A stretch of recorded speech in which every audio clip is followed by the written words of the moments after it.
안녕하세요. 오늘 저희와 함께 오픈 AI의 새로운 챗 GPT 에이전트, 여기에 대해서 좀 깊이 파고들어 보려고 합니다. 네, 반갑습니다. 이 기술이 도대체 뭐고 또 뭘 할 수 있는지, 그리고 이게 왜 중요한지 그 핵심만 좀 빠르게 짚어보죠. 이게 단순 업데이트가 아니라 AI가 진짜 우리를 위해 일을 하는 시대로 가는 뭐랄까 중요한 변화 같아요. 네, 맞습니다. 단순히 우리가 뭘 물어보면 답하는 걸 넘어서요. 이제는 좀 복잡한 작업, 그런 걸 AI가 스스로 계획하고 수행하는 바로 에이전트 AI 시대가 본격적으로 시작된다. 뭐 이런 신호탄으로 볼 수 있겠죠? 에이전트 AI 시대라. 네.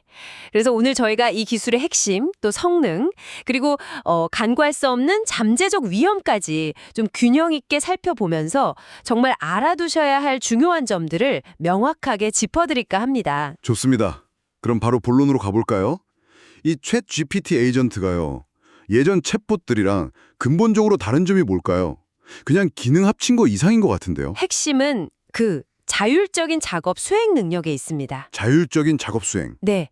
예전에는 뭐 웹사이트랑 상호작용하는 기능, 아니면 깊이 조사하는 기능, 이런 게 좀 따로 있었다면요. 챗 GPT 에이전트는 이걸 통합하고 스스로 계획을 세워서 실행하는 능력을 갖췄다는 거죠. 계획부터 실행까지요? 그렇죠. 예를 들어서 좀 복잡한 지시, 뭐 가족 여름 휴가 계획 세우고 비행기표 예약 가능한 옵션 찾아줘. 이렇게 하면요. 에이전트가 그 목표를 달성하려고 웹 검색도 하고 정보 비교도 하고 필요하면 파일도 만들고 이런 여러 단계를 이제 알아서 수행하는 겁니다. 진짜 무슨 가상의 조수 비서 같은 느낌이네요. 네, 맞습니다. 지시를 이해하고 스스로 도구를 사용하는 거죠. 흥미롭네요. 구체적으로 그럼 어떤 일들을 할 수 있는 건가요? 개인적인 일부터 좀 전문적인 업무까지 다 되는 건지 궁금한데요. 네, 활용 범위가 생각보다 꽤 넓습니다. 개인적으로는 아까 말씀하신 여행 계획이나 아니면 선물 추천하고 구매하는 것, 또 식당 예약처럼 여러 단계가 필요한 일들 이런 걸 처리할 수 있고요. 네네. 업무적으로 본다면 예를 들어 경쟁사 여러 곳에 뭐 최근 실적을 조사해서 비교 분석 슬라이드를 만든다거나 슬라이드까지요? 네, 아니면 뭐 받은 이메일들을 쫙 분석해서 주요 내용만 요약하는 보고서를 만든다든지 이런 지식 노동의 상당 부분을 자동화할 잠재력이 있는 거죠. 이야, 지식노동 자동화라 듣기만 해도 대단한데요? 혹시 뭐 소프트웨어 개발이나 연구 분야 이런 쪽에서도 쓸모가 있나요? 그럼요. 상당히 강력한 성능을 보여줍니다. 예를 들어 소프트웨어 개발이다 그러면 특정 코드 저장소를 딱 주고 여기 분석해서 보안 취약점 찾아내고 보고서 만들어줘. 이런 식의 작업 자동화가 가능하고요. 개발자들이 좋아하겠는데요? 네. 그리고 연구 분야에서는 뭐 논문 엄청 많잖아요. 그거 검색하고 관련 내용 요약하거나 특정 실험 데이터를 분석하는 파이프라인을 구축하는 데 도움을 줄 수 있습니다. 스스로 계획하고 도구를 쓰는 능력이 있으니까요. 그렇군요. 근데 성능이 정말 그 정도인가요? 뭐 벤치마크에서 인간 전문가보다 낫다 이런 이야기도 들리는 것 같은데요? 네, 몇몇 벤치마크 결과를 보면 정말 인상적입니다. 예를 들어 그 실제 엑셀 작업 능력을 평가하는 스프레드시트 벤치라는 게 있는데요. 네. 거기서는 기존 마이크로소프트 엑셀 코파일럿보다 정확도가 2배 이상 높게 나왔고요. 또 DS벤치라고 데이터 분석 능력 보는 벤치마크에서는 인간 데이터 과학자 평균 성능을 넘어서기도 했습니다. 이건 분명 큰 발전이죠. 2배 이상의 인간을 능가한다. 와. 근데 이게 말씀하신 95에서 98% 정확도, 이게 오히려 좀 불안하게 들릴 수도 있을 것 같아요. 100%는 아니라는 거니까요. 어떤 점을 좀 조심해야 할까요? 정말 중요한 지적이십니다. 바로 그 점이 문제인데요. 이걸 생산성, 신뢰성 격차라고 부릅니다. 생산성, 신뢰성 격차요? 네, 그러니까 AI가 작업의 98%를 엄청 빠르게 처리해줘도 그 나머지 2%에 숨어있는 오류, 이게 미묘하지만 치명적일 수 있다는 거죠. 이걸 찾아내고 수정하는 데는 오히려 더 많은 시간과 전문성이 필요할 수 있어요. 그 2% 때문에 더 힘들어질 수도 있겠네요. 맞습니다. 특히 뭐 재무 분석이나 코드 짜는 것처럼 정확성이 아주 중요한 작업에서는 그 2% 오류가 정말 큰 문제를 일으킬 수 있죠. 그래서 AI 결과물을 그냥 믿어버리면 안 됩니다. 반드시 검토가 필요해요. 결과물 신뢰성 문제 말고 또 다른 위험은 없을까요? 예를 들면 보안 문제나 개인정보 같은 거요. 웹사이트도 들어가고 이메일도 본다면 좀 걱정되는데요. 네, 심각하게 고려해야 할 문제입니다. 예를 들어 웹사이트나 이메일에 교묘하게 숨겨둔 악성 명령으로 에이전트를 속이는 거죠.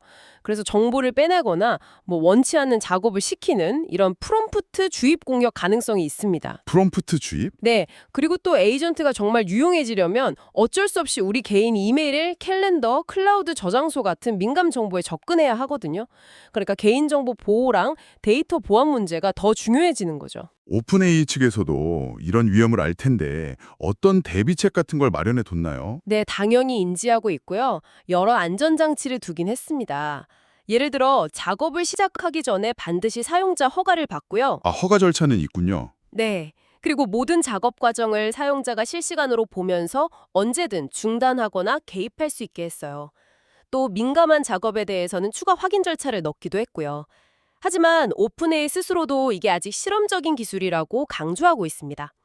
특히 초기에는 위험도 높은 작업에 쓰는 건 좀 신중해야 한다. 이렇게 권고하고 있죠.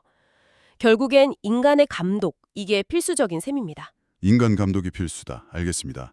그런데 오픈AI는 왜 하필 지금 이 시점에 이 에이전트를 공개했을까요? 경쟁사들을 좀 의식한 걸까요? 여러 전략적인 이유가 있어 보입니다. 첫째는 말씀하신 대로 경쟁이죠. AI 에이전트 시장이 점점 치열해지고 있으니까 여기서 주도권을 잡으려는 의도가 커 보입니다. 선점 효과를 노린다. 네, 마이크로소프트나 구글 같은 경쟁사보다 먼저 좀 강력하면서도 쓰기 쉬운 범용 에이전트를 딱 내놓아서 사용자들을 자기네 생태계로 끌어들이려는 거죠. 특히 코딩 몰라도 웹에서 쉽게 쓸 수 있다는 점이 장점이고요. 그리고 어쩌면 더 중요한 전략적 의미가 있는데요. 이게 곧 나올 걸로 예상되는 차세대 언어 모델, 그러니까 GPT-5를 위한 일종의 공개 테스트베드 역할을 한다는 겁니다. 아, GPT-5 테스트용이다. 그렇죠. 지금 이 에이전트 기능과 인터페이스를 통해서 실제 사용 데이터를 엄청나게 모으고 있는 거예요.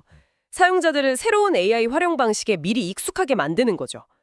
이렇게 기반을 닦아두면 나중에 훨씬 강력한 GPT-5가 나왔을 때 사용자들이 더 자연스럽게 받아들이고 활용할 수 있겠죠. 이미 검증된 차체에 더 강력한 엔진을 얻는 그런 영리한 전략이라고 볼 수 있습니다. 그렇군요. 들어보니까 챗GPT 에이전트, 이게 생산성을 정말 극적으로 높일 잠재력은 큰데 동시에 신뢰성, 보안, 프라이버시 이런 면에서는 우리가 풀어야 할 숙제를 안겨주는 기술이네요. 네, 맞습니다. 단순히 AI한테 이거 해줘 하고 맡기는 걸 넘어서 이제는 그 결과물을 좀 비판적으로 보고 책임감 있게 활용하는 능력, 이게 점점 중요해질 것 같습니다. 정확합니다. 이 기술은 정말 지식노동의 방식을 근본적으로 바꿀 수 있어요.